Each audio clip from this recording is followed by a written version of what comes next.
Je dessine depuis que je suis tout petit, alors voilà quoi, je dessine tous mes rêves. Hergé, Franquin, Uderzo et Goscinny, Moebius ou adepte de Stanley. C'est-à-dire, tu en fais des tableaux, des illustrations? Non, pas vraiment. En fait, j'en fais des bandes dessinées. Ah, c'est magnifique. Monsieur Samuel a tout ce que les amateurs de bande dessinée rêvent d'avoir. Les éditions Casterman présentent Studio à suivre. Bonjour, bienvenue dans ce nouvel épisode de Studio à suivre. Un héros fête son anniversaire 75. Bougie pour Alix, 75. Né en 1948, Alix dans les pages du journal Tintin, un héros inventé par un géant de la bande dessinée franco-belge, Jacques Martin, qui incarne à lui seul tout un pan de la ligne claire, oui, mais aussi savante et foisonnante. Alix, c'est aussi un monument de la bande dessinée historique. Et c'est vous, Marc Jailloux, qui signez le nouvel album de la série, et les derniers en date. Le dernier, c'est Le Bouclier d'Achille, avec Roger Setter au scénario. Bonjour. Bonjour. Le Bouclier d'Achille, où l'on voit Alix et son ami Énaque, qui vont aider les hommes de César et chercher à empêcher le soulèvement de la Grèce contre Rome. L'anniversaire, 75 ans. Alix, ça fait quoi d'être le cadet de son héros ? Alix en fait est immortel, donc c'est l'avantage des héros par rapport à leur créateur. Donc la différence entre Jacques Martin et Hergé, c'est que Jacques Martin souhaitait que les personnages lui succèdent. Donc de son vivant, il avait justement cherché à pérenniser ces séries à travers justement différents repreneurs, différents assistants qui l'ont aidé à mener à bien cette tâche. Jacques Martin, vous l'avez connu ? Oui, j'ai très bien connu en fait. Je l'ai très bien connu, on va dire, les 10 dernières années de sa vie. Voilà. Ma première rencontre, ça remonte à Angoulême en 87. J'avais mon dernier Spartiate sous le bras. Et il était sur le stand Casterman. Je me rappelle, il était à côté de Jacques Tardy. Et je me rappelle, je lui ai tendu l'album. Il était très fier d'avoir un lecteur assez jeune qui venait lui se faire dédicacer un album. Et voilà, il m'a fait un magnifique portrait d'Alix que j'ai gardé religieusement. Et puis, je l'ai revu des années bien après, puisque c'était au Centre Wallonie-Bruxelles. Il y avait Benoît Mouchard organisé un festival où les auteurs de bande dessinée venaient présenter un film. Et donc lors de ce festival, lui venait présenter le film Salammbô. Et avant, on avait une conférence en fait de Jacques Martin. Puis j'ai vu Jacques Martin dans son trench. Ça m'a vraiment rappelé tout ce qu'il y avait derrière lui, les studios Hergé, toute cette époque, Jacobs, enfin la grande époque du journal Tintin. Et voilà, je lui ai parlé un petit peu, et puis mais il a fallu vraiment du temps avant que j'aille chez lui, que je le rencontre vraiment et que les projets se mettent en place. Vous avez travaillé avec Gilles Chaillet, qui lui-même avait été un dessinateur sur Le Franc, autre héros de Jacques Martin. Est-ce que pour vous, il y a une généalogie, une transmission ? Est-ce que vous revendiquez ça ? Ah oui, complètement. J'ai eu cette chance énorme de rencontrer Gilles Chaillet, qui en fait avait des problèmes à la main. Il recherchait un assistant pour remédier à ses problèmes d'ancrage. Donc j'ai pu travailler, bénéficier aussi de ces sciences, puisque tout en faisant de l'ancrage pour Gilles Chaillet, c'était la première fois que Gilles Chaillet laissait un dessinateur gommer son crayonné pour qu'il ne laisse que l'ancrage. Donc c'était quand même quelque chose d'assez important pour lui et pour moi. Et c'était effectivement un des meilleurs élèves de Jacques Martin, puisqu'il avait effectivement travaillé sur la série Le Franc. Et aussi, il avait fait un livre qui restait une référence dans le domaine, qui s'appelle La Rome des Césars. Donc un livre qui est vraiment une balade dans la Rome antique. Donc il connaissait Rome comme sa poche. Donc j'ai à la fois bénéficié de son savoir technique qui lui avait été transmis par Jacques Martin, à savoir les formats, le papier, l'encre, la façon de travailler, la documentation aussi, ce qui est très important. Et puis en même temps, j'avais des leçons sur Rome à chaque fois que j'allais chez lui. Donc voilà, c'était super instructif. Et puis c'était une chance vraiment de le rencontrer, quoi. Alors vous sortiez des Gobelins, vous avez fait l'école des Gobelins ? Précisément, j'ai fait les Gobelins, mais là je travaillais effectivement dans le jeu vidéo à ce moment-là. Je travaillais dans l'animation, le storyboard, j'avais toujours en tête de faire de la bande dessinée. Et c'est à ce moment-là que j'ai vu une annonce, Gilles Chaillet cherchait quelqu'un pour l'assister pour l'ancrage. Ah, vous êtes entré dans le monde de Jacques Martin par une petite annonce en fait. C'est ça, tout à fait. Alors c'était un petit peu étonnant puisque je me partageais entre dessin sur tablette numérique et ancrage avec Gilles Chaillet, mais je trouvais que c'était une occasion, une opportunité qui était assez exceptionnelle. Et c'est vrai que cette idée que des jeunes assistants puissent intégrer des ateliers des anciens pour se former, il y a vraiment une connexion avec les ateliers de la Renaissance, avec cette époque des peintres où on commençait par gâcher, etc., préparer les pigments pour l'artiste. Donc j'aimais beaucoup cet esprit-là, en fait. Vous faites le pont, j'ai vu, entre le dessin pour les aventures d'Alix et la peinture. Alors, pas la peinture Renaissance, mais plutôt le début 19e. Il y a une continuité pour vous, dans la construction en particulier. Pour moi, elle est complètement évidente. Il y a vraiment, pour moi, Jacques Martin s'inspire vraiment de... Pour moi, c'est vraiment le néoclassicisme tel que le pratiquait Jacques-Louis David et tous les élèves qu'il a formés, en fait. Donc, oui, ça se retrouve. Il y a une filiation graphique. Il y a aussi cette rigueur dans la perspective, dans l'art de réaliser des décors, qu'on va trouver aussi chez Canaletto, qui était aussi une des grandes influences de Jacques Martin. Et pour moi, c'était important justement de reprendre cette série en essayant d'assimiler les codes au maximum, essayant de comprendre quelle avait été la démarche de Jacques Martin, qui avait créé un personnage dont on fête aujourd'hui les 75 ans.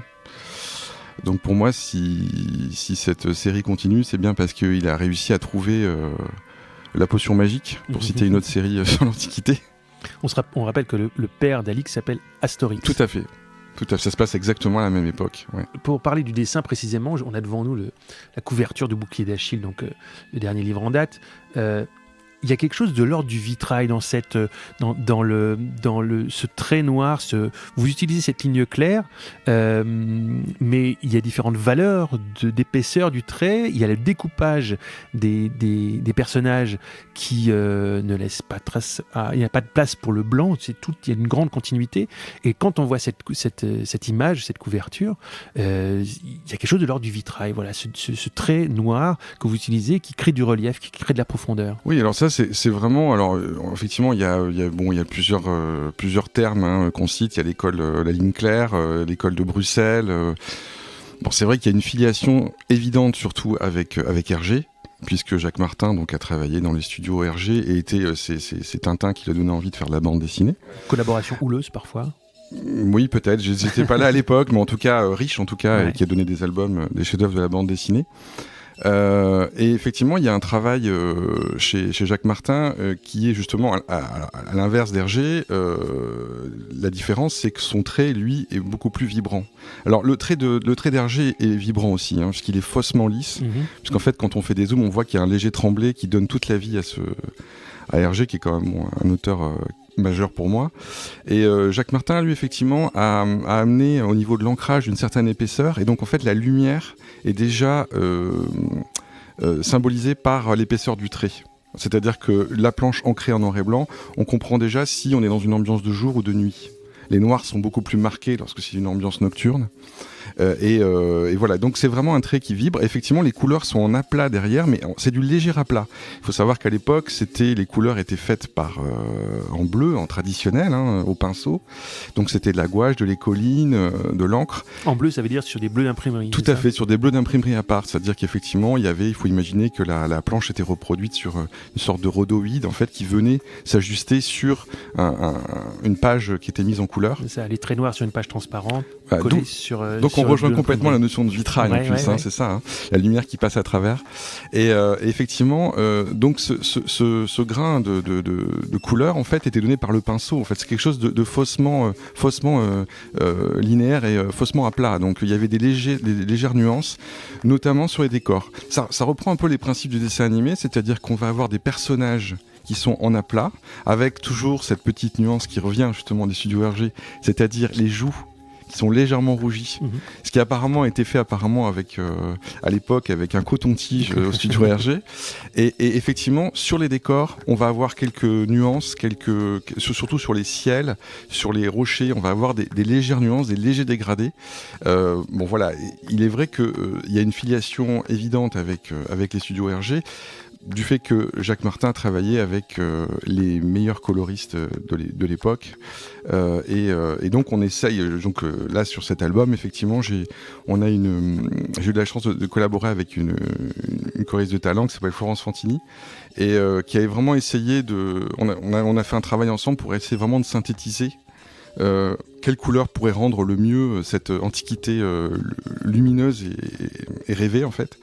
Et il y a aussi un album qui a été réédité par Casterman qui s'appelle l'Odyssée d'Alix. Ils ont fait une réédition des albums d'illustration qui accompagnent des textes, des lettres qu'avait inventé Jacques Martin. Et dans cet album, les couleurs sont vraiment, on se rend compte de la qualité des couleurs qui est vraiment assez incroyable. Et comment vous abordez alors vous, Marc Jailloux, les éditions en noir et blanc? Parce que c'est vrai que là, il y a des éditions de certains albums contemporains en noir et blanc qui en mettent en avant ce trait noir dont vous parliez. C'est une autre manière de lire les albums. Ben ça montre en fait que la planche peut se tenir en noir et blanc. Mais la couleur justement chez Martin, elle n'est pas décorative en fait. Elle amène une ambiance. Il y a vraiment des codes couleurs chez Martin. On joue beaucoup avec la météo, on joue beaucoup avec les ciels, on joue beaucoup avec le moment de la journée. Les couleurs d'Enac et d'Alix sont aussi des couleurs très symboliques en fait. Donc effectivement, on a le rouge pour Alix, le bleu pour Enac. Donc des couleurs qui représentent la nuit, le jour, etc. Donc il y a toute une symbolique derrière. Le manteau d'Alix a une couleur qu'on pourrait comparer à celle du Christ en fait, et qui était la tunique aussi des Romains. Donc il y a une vraie dimension, une mythologique dans cette série, dans ce choix des couleurs. Parler des décors. Tout à l'heure, je parlais de lignes claires foisonnantes. Le foisonnement, il vient aussi des décors. On va dans les détails. Il y a, j'imagine, une documentation hyper précise. Dans le bouclier d'Achille, on se retrouve dans la bibliothèque d'Alexandrie, par exemple. Donc, il y a des lieux fantastiques, fantasmagoriques, mythiques que vous représentez. Comment on se renseigne là-dessus ? Bon, alors déjà, c'est vrai que je me suis rendu compte, c'est vrai que la documentation était vraiment une partie du plaisir de mon travail, hein. Donc c'est vrai que je commence à accumuler beaucoup de documentation, beaucoup d'ouvrages. Certains ont été d'ailleurs m'ont été gentiment offerts par les enfants de Jacques Martin. Mais je me tiens complètement à jour sur la documentation actuelle, et j'en suis arrivé à un stade où maintenant il me faut l'aide de spécialistes, parce que j'ai des fois je n'ai pas la réponse à tout. Donc là, sur ce dernier album, Le Bouclier d'Achille, ça fait déjà plusieurs albums que Jean-Claude Golvin, donc un chercheur du CNRS, qui est très très connu, c'est lui qui représente toutes les représentations archéologiques de sites antiques. Ce sont des aquarelles en fait qui sont souvent de couleurs un peu sépia, je crois qu'ils utilisent du café pour faire ces couleurs. Mais ce sont vraiment les sites les plus importants, sont représentés par Jean-Claude Golvin. Et ça faisait plusieurs albums qui m'aidaient, comme ça je lui posais des questions de temps en temps. Et là, pour cet album, j'étais assez étonné, puisque le scénariste Roger Setter me proposait de représenter la bibliothèque d'Alexandrie. Et il se trouve qu'en me documentant, je me suis rendu compte qu'elle n'existait nulle part. Il n'y avait aucune représentation extérieure de cette bibliothèque. Alors évidemment, il y en a eu une dans un jeu vidéo, pour lequel Jean-Claude Golvin avait précisément travaillé, mais eux se sont permis justement des libertés par rapport au médium spécifique. Et donc moi j'ai travaillé avec Jean-Claude Golvin, on a vraiment travaillé ensemble j'ai passé beaucoup de temps, je me suis pris au jeu pour vraiment représenter cette bibliothèque du mieux possible de l'extérieur et aussi de l'intérieur. Oui, puisque l'intérieur, en fait, on se rend compte que quand on regarde les gravures ou les représentations, elles sont inspirées un peu souvent d'une erreur d'une gravure du 19e siècle, où les étagères sont en croisillon. Donc je pense qu'il surtout c'était en fait faut imaginer des étagères plates, puisque donc on a supprimé ces étagères à croisillon, ces étagères plates sur lesquelles on a mis des papyrus, et le lecteur attentif verra que les papyrus sont assortis de petits triangles qui indiquaient en fait justement au lecteur qu'est-ce qu'il y avait sur ce papyrus. Donc on a vraiment un niveau de détail assez important, on est piqué en fait au jeu, et puis on a toujours cette idée de se dire si on peut arriver à réactualiser l'archéologie dans une histoire complètement avec de manière ludique, la mission est quand même un peu remplie, quoi. Est-ce qu'on peut, quand on est auteur comme vous, et avec cette documentation et cette exigence-là, néanmoins, parce qu'on est en train de raconter une histoire, parce que ce sont des planches de bande dessinée, est-ce qu'on peut se donner un peu de liberté, une petite marge de manœuvre ? Ah oui, complète. Alors, il faut pas oublier que la documentation est une véritable nourriture, c'est vraiment un stimulus qui est très très important, mais ensuite, effectivement, l'idée c'est surtout de faire rêver le lecteur. D'ailleurs, si on prend la série Alix, on parlait tout à l'heure du néoclassicisme, la série Alix, en fait, les données archéologiques de Martin, de par la documentation qu'il avait à son époque, il sait que voilà, sur les Légions perdues, qui est un album les plus connus de la série, ces uniformes romains ne sont pas exacts. Il les a modifiés sur Vercingétorix, un album tardif. Donc moi, mon idée est toujours de me dire, voilà, je vais faire évoluer la documentation, mais il y a quand même des choses pour lesquelles je ne peux pas non plus aller trop loin. Par exemple, les Gaulois, on sait aujourd'hui que les uniformes des Gaulois et des Romains étaient similaires. Moi, je suis obligé un petit peu de schématiser. Donc tout ça, c'est au service du scénario pour que le lecteur soit toujours quand même arrive à ne pas perdre le fil de l'aiguille. Et voilà, donc il y a toujours cette idée quand même de véracité, mais de temps en temps, on triche un peu. La période qu'avait choisi Alix, donc Jacques Martin pour Alix, c'est la période républicaine. Or, on s'inspire beaucoup de l'Empire dans les uniformes de certains casques romains. Donc ces casques, ces cuirasses, je suis quelque part obligé de les dessiner parce qu'ils font partie comme on dit, de l'ADN de la série Alix. Vous parliez du matériel tout à l'heure, le papier et l'encre. Vous avez le papier que vous utilisez est un papier qui était celui de Jacques Martin. Alors, en fait, Jacques Martin avait récupéré des grands rouleaux de papier quand il avait ses problèmes de vue, mais il me disait, c'était très touchant d'ailleurs, il me disait, mais j'espère qu'un jour je pourrai à nouveau voir et donc retravailler sur ce papier. Bon, malheureusement, ça n'a pas été le cas. Donc, ces enfants ont la gentillesse de m'offrir des rouleaux en fait, de papier de cette époque-là, qui sont un papier introuvable. J'en ai trouvé un qui est assez similaire, mais en plus léger, que j'ai trouvé chez un fournisseur justement qui arrêtait, qui cessait qui déstockait, donc j'ai pu prendre vraiment un paquet assez important. Et j'ai trouvé aussi dans les archives de Jacques Martin, j'avais trouvé en fait la documentation, notamment ses gabarits. Mmh. J'avais une feuille avec ses gabarits, donc je travaille sur le même type de papier, avec le même format des planches, pareil pour les gouttières, pour tout est vraiment au même format. J'essaye de conserver ce même format, qui était un format qui vraisemblablement provenait aussi des studios Hergé, qui a un très très bon ratio au niveau effectivement lisibilité. Mmh. Je voulais dire, le format permet de travailler sur un grand... Tout à fait, une fois réduit à l'échelle de l'album, c'est vraiment un ratio qui est assez idéal en fait. Vous restez, j'ai l'impression, fasciné par le personnage Jacques Martin. C'était quelqu'un d'impressionnant, c'était quelqu'un qui avait des scénarios en tête, multiples et variés, qui avait une exigence. Est-ce que son regard est toujours par-dessus votre épaule ou est-ce que vous avez réussi à prendre vos aises, pour le dire comme ça ? Je suis surtout fasciné par l'œuvre qu'il a créée en fait, hein. Donc c'est vrai que je trouve que son personnage d'Alix ou les autres d'ailleurs. Après c'est vrai que le fait de l'avoir connu me permet peut-être de jouer la partition un peu plus juste, c'est-à-dire par moments je me dis tiens ça il l'aurait fait comme ci, ça l'aurait fait comme ça.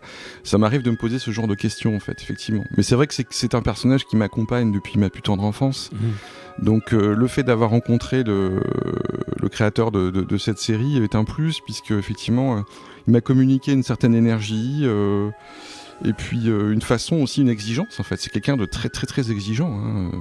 C'est vraiment c'est un style de bande dessinée qui est tout sauf facile en fait, hein. Il y a vraiment une rigueur qui doit pas trop se voir finalement.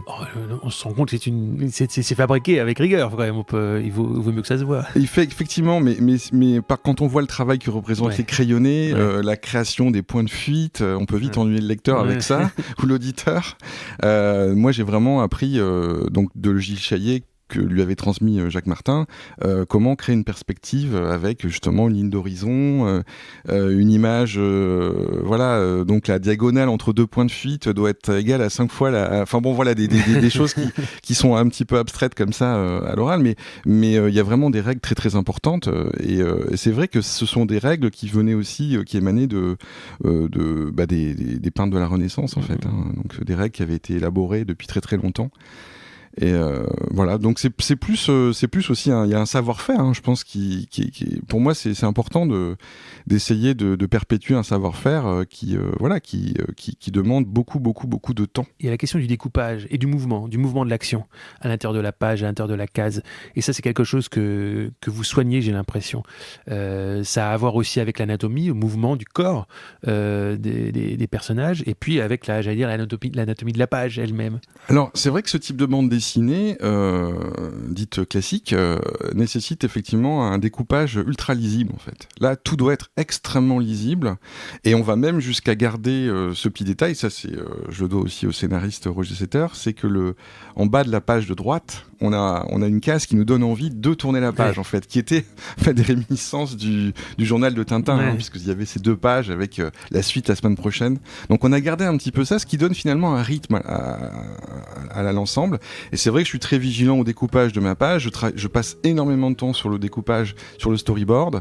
Donc je suis assez vigilant sur le fait que la page doit se tenir à elle-même, et surtout la double page aussi, puisque effectivement quand on regarde une BD comme ça, on tourne les pages, l'œil balaye la page très très rapidement. Donc il faut surtout effectivement trouver des variations de plans. Il faut que le lecteur ne ressente pas d'ennui, mais il faut surtout garder une certaine lisibilité. Il n'y a rien vraiment de gratuit en fait. On fait pas une plongée pour faire une plongée. On fait pas une contre-plongée gratuite. Tout est vraiment très lisible. Le découpage, après, il reste relativement simple aussi. Il a une certaine influence théâtrale. Que ce soit les gens comme Jacobs ou Martin étaient des gens qui avaient envie de faire du théâtre. Jacques Martin au tout début avait envie de faire du théâtre en fait. Jacobs faisait de l'opéra. Voilà, donc il y a cette filiation. Donc la caméra elle est placée à une certaine distance, à une certaine hauteur, et ce sont les comédiens, puisqu'on part du principe que finalement c'est le récit qui va de toute façon qui prévaut en fait. C'est pas la mise en forme, elle n'est pas gratuite, et en plus ce qui est absolument incroyable dans Alix, c'est que c'est une série qui est faussement classique. C'est-à-dire qu'en fait, ce sont des tragédies. En fait, ça s'inspire vraiment de la tragédie grecque. Si ça avait été vraiment une série juste avec des petits albums où on se promène dans l'Antiquité, je pense que ça fait bien longtemps qu'il n'y aurait plus de nouveaux albums. Mais si on veut vraiment reprendre cette série, il faut vraiment travailler avec cette idée vraiment de la dimension de la tragédie grecque, donc des personnages qui courent à leur perte. Donc il y a ce côté, un dessin et une structure qui est très propre, très léché, je dirais en fait, mais au service d'une narration qui l'est beaucoup moins en fait, qui est beaucoup plus tordue en fait. C'est ça qui est vraiment intéressant dans cette série. On parlait juste avant d'ouvrir les micros pour cet entretien, Marc Jaoud, de Jean-Pierre Melville, dans le genre découpage efficace et à l'os au service d'une narration. C'est quelque chose. Est-ce que l'influence du cinéma, vous la reconnaissez dans votre travail ou Alors je suis très cinéphile. Après, j'ai vraiment des goûts très éclectiques. C'est vrai que bon, je peux aussi bien être influencé par des réalisateurs très classiques ou à gros budget ou des réalisateurs indépendants. Là, c'est vraiment, il n'y a pas de règle, mais c'est vrai que le cinéma a une influence. Le cinéma a une influence dans la mesure où ce qui est toujours intéressant avec cette série, c'est qu'on est toujours un petit peu sur une crête, c'est-à-dire que de l'époque de Jacques Martin, il y avait le péplum qui était très très omniprésent. Donc depuis, il y a eu d'autres films, il y a eu la série Rome, il y a eu pour ne citer que ces exemples, il y a eu le film Gladiator qui a marqué les esprits. Donc de temps en temps, on voit bien sur la couverture du dernier Alix, voilà, il y a quelque chose de quand même relativement musclé malgré tout. Il faut quand même qu'il y ait une certaine énergie qui existait déjà à l'époque de Jacques Martin, mais c'est vrai qu'inconsciemment, on est influencé aussi par l'air du temps et par la création artistique. Les lecteurs d'Alix, est-ce que ce sont des puristes ? Comment est-ce que quand vous avez repris la série, est-ce que vous vous dites comment ça va être accueilli par les lecteurs ? Alors j'ai eu cette chance quand j'ai repris Alix. Donc auparavant, j'avais créé un album d'Orion dont j'avais réalisé le scénario. Donc sur la Grèce antique. Et c'est autre héros de Jacques Martin. Autre héros créé par Jacques Martin. Et c'est le succès critique de cette série qui a donné envie à Casterman de me confier le personnage d'Alix. Donc c'est vrai que quand j'ai réalisé cet album d'Alix, je me suis pas rendu compte tout de suite. Je me suis vraiment remonté les manches. Je me suis dit bon voilà, on va essayer de faire du mieux possible. C'est vrai que j'ai eu cette chance que les lecteurs soient très sensibles à mon travail. J'ai eu des très très bonnes critiques. Je me rends compte que sur le dernier album, les critiques ont jamais été aussi bonnes, donc c'est vrai que ça fait très très plaisir. Voilà, maintenant, moi je travaille aussi un petit peu égoïstement, je dois dire. Je travaille aussi pour réaliser l'album que j'aimerais découvrir dans une librairie aujourd'hui. Donc je cours un petit peu après cet album qui n'arrivera jamais. Donc tant que je serai un petit peu habité par cette énergie, je pense que je pourrais. Et tant que Casterman souhaitera qu'on collabore ensemble, je continuerai à développer de nouveaux albums. Est-ce qu'il y a des choses que vous évitez de dessiner parce que soit vous n'aimez pas les dessiner, soit parce que vous vous rendez compte que vous n'arrivez pas à les dessiner? Alors, c'est vrai que je suis très attiré par l'histoire et par les bandes dessinées historiques. Donc, c'est vrai que il y a rien que je n'aime pas dessiner en fait. J'aime vraiment tout dessiner. Voilà. En tout cas, dans Alix, il y a rien qui vraiment me... Alors tout est long à dessiner, on va dire tout est compliqué. Peut-être que les bateaux, c'est ce qui est peut-être plus compliqué parce que les perspectives ont du mal à être calculées. C'est très compliqué. Il y a une part d'instinct sur les bateaux. Donc, mais sinon, il y a rien que j'aime tout dessiner. Vraiment, c'est un plaisir total de dessiner des corps, des personnages, l'architecture. Mon plaisir étant évidemment ce que je n'avais pas pu faire jusqu'à présent et que j'ai pu faire sur le bouclier d'Achille. C'est que le scénario se prête à la représentation de beaucoup de sites antiques, de sites grecs notamment. Donc on parlait tout à l'heure de la bibliothèque d'Alexandrie, en Égypte, mais ça va être aussi Épidore, le sanctuaire d'Asclépios, où donc avec les nouvelles données archéologiques, je m'amuse à dessiner les rampes pour les personnes à mobilité réduite.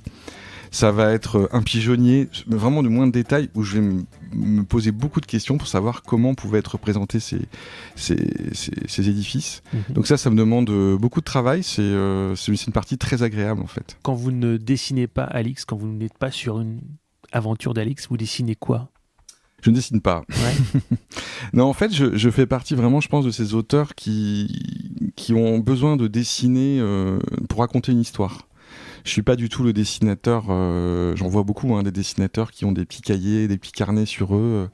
Non, moi j'essaye de faire, je fais quand même des grosses journées sur la série, des grosses semaines.